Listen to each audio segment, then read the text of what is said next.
The studio lights of The View burned brighter than usual that morning, casting a glossy glow across the iconic round table where countless debates had unfolded over the years.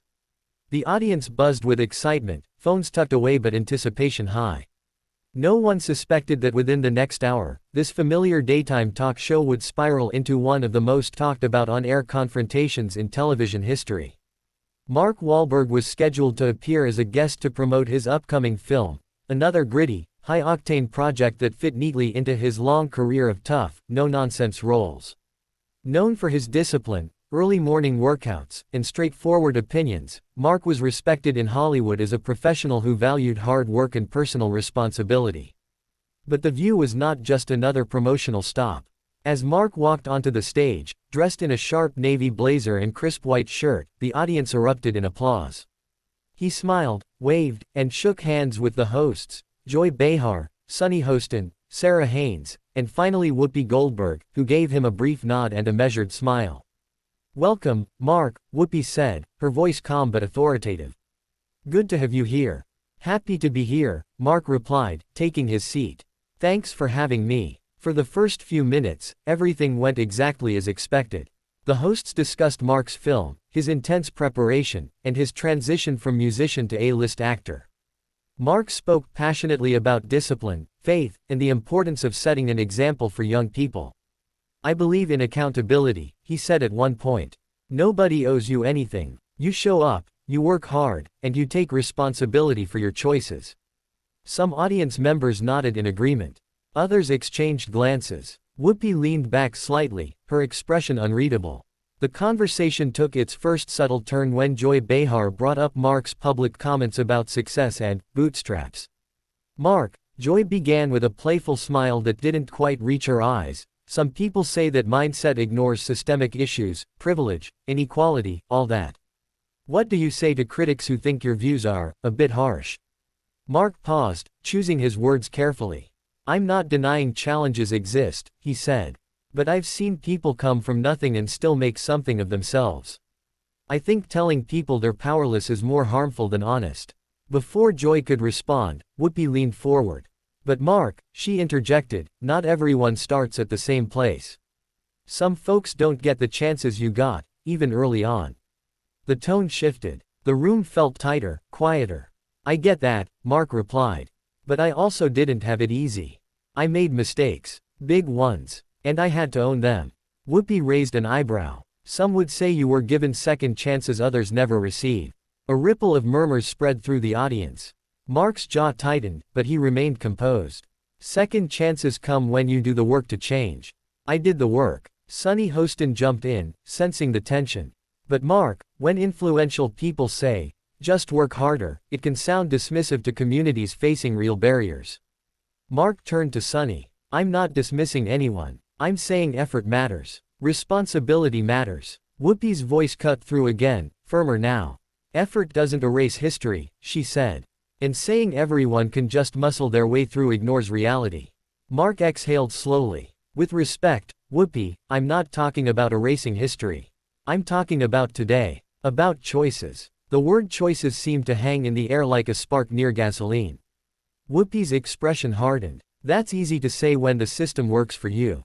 The audience gasped softly. Mark leaned forward. "That's not fair." Whoopi crossed her arms. "What's not fair is pretending personal grit solves everything." For the first time, Mark's calm cracked. "I never said it solves everything," he said, voice raised slightly. "But it's where change starts." Whoopi shook her head. "No, Mark. That's where your story starts. Not everyone else's." Silence. Cameras zoomed in. Producers shifted behind the scenes. Mark glanced around the table, then back at Whoopi. "So what are you saying, that people shouldn't even try?" Whoopi's eyes flashed. "I'm saying stop acting like struggle is a character flaw." "That's not what I believe," Mark snapped. "And I won't sit here while you twist my words."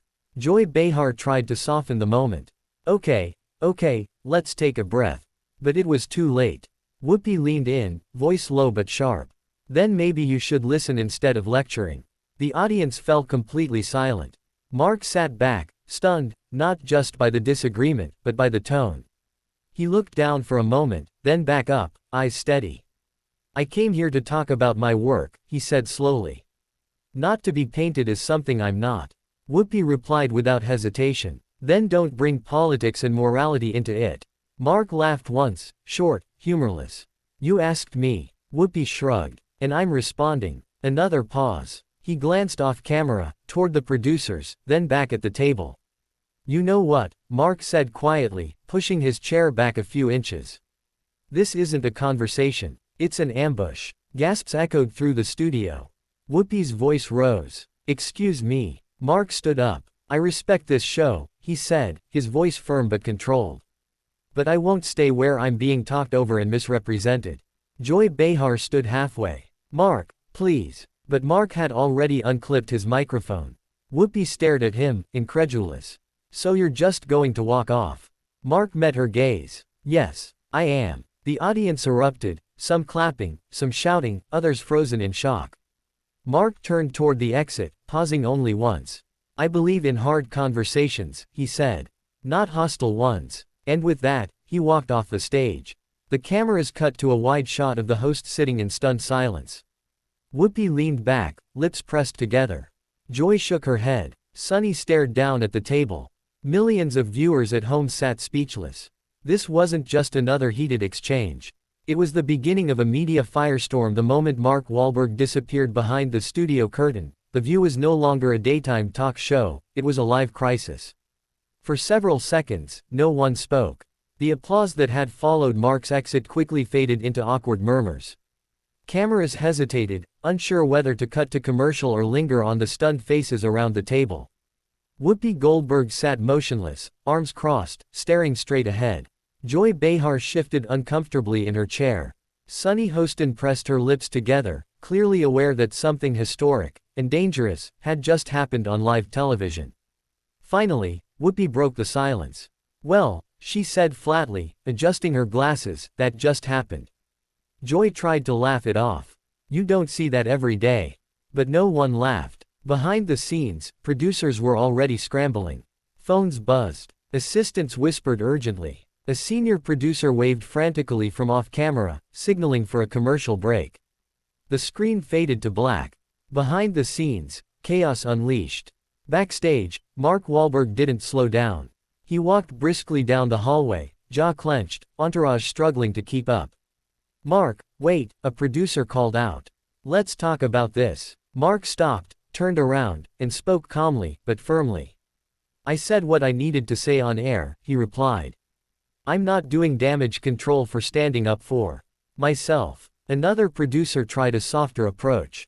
Whoopi didn't mean, she meant it, Mark cut in. And that's fine, but I won't be disrespected on live TV. With that, he kept walking. By the time he reached his car, social media had already exploded. The internet erupts. Within minutes, clips of the confrontation flooded X, Instagram, TikTok, and YouTube. Mark Wahlberg walks off The View. Whoopi Goldberg versus Mark Wahlberg, unedited. Most awkward moment in daytime TV history. The hashtags began trending worldwide. Hashtag Mark Wahlberg. Hashtag The View Meltdown. Hashtag Whoopi Goldberg. Hashtag Live TV Explosion. Viewers immediately took sides. One post read, Mark Wahlberg did what more guests should do, refused to be lectured. Another shot back, walking off doesn't make you right. Whoopi was holding him accountable. Celebrities weighed in too, some subtly, some not. A well-known actor tweeted a cryptic message. Respect goes both ways. A comedian posted. That escalated fast. Even journalists jumped into the debate, replaying the footage frame by frame, analyzing tone, body language, and the exact moment everything went wrong. The View responds. When The View returned from commercial, the mood had completely changed. Whoopi leaned forward, visibly irritated. Let me say something, she began. We invite people here for conversation. Sometimes those conversations get uncomfortable. Sunny nodded. And walking off avoids the discussion. Joy added, if you can't handle pushback, maybe daytime TV isn't for you. The audience reaction was mixed, some applause, some silence. Whoopi concluded sharply, we're not here to coddle anyone. But critics immediately noticed what she didn't say. There was no apology. No acknowledgement of tone. No attempt to de-escalate. That omission fueled the fire even more. Mark breaks his silence. For nearly 24 hours, Mark Wahlberg said nothing. Fans waited. Then, late the following evening, Mark posted a statement on Instagram. The post was simple. No emojis. No hashtags. I believe in open dialogue and respectful disagreement. What I don't believe in is being mischaracterized or spoken over. I walked away to keep my integrity, not to silence anyone else. The post went viral within minutes. Support poured in. Classy response. You stayed calm longer than most would. Walking away was the right call. Even some critics admitted he handled the aftermath with restraint. Hollywood reacts. Behind closed doors, the industry buzzed.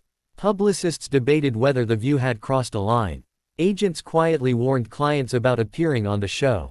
Rumors spread that some guests had already declined future invitations.